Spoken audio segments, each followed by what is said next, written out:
दुनिया इस वक्त युद्ध के साए में है। हर तरफ तनाव है, टकराव है और हथियारों की जरूरत बढ़ती जा रही है।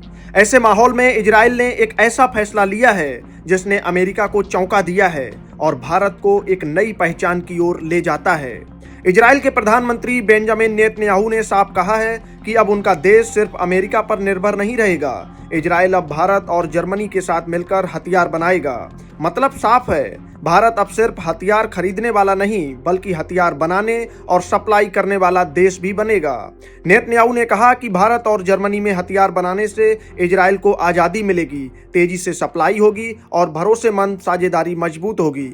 उन्होंने गाजा युद्ध का जिक्र करते हुए कहा कि कई बार हमारे सैनिकों के पास जरूरी गोला बारूद नहीं था क्योंकि कई देशों ने सप्लाई पर रोक लगा दी थी। इसी वजह से हमारे सैनिकों की जान गई।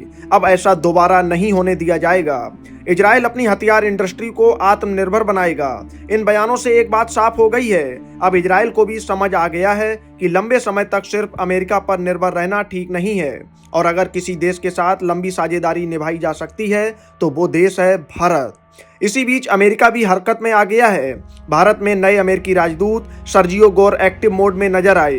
हाल ही में उनकी मुलाकात भारतीय विदेश मंत्री डॉक्टर एस जयशंकर से हुई। इस मुलाकात की तस्वीर खुद सर्जियो गोर ने साझा की। उन्होंने लिखा कि डिफेंस, ट्रेड, मिनरल्स और साझा हितों पर गहन चर्चा हुई है। यानी संदेश साफ है, अमेरिका भारत से रिश्तों में आई खटास को कम करना चाहता है क्योंकि यूरोप हो या इजराइल, सबकी नज़र अब भारत पर है। तेजी से उभरता भारत अब सिर्फ एक बाजार नहीं बल्कि रणनीतिक ताकत बन चुका है और यही वजह है कि भारत अब दुनिया की हथियार फैक्ट्री बनने की ओर बढ़ रहा है।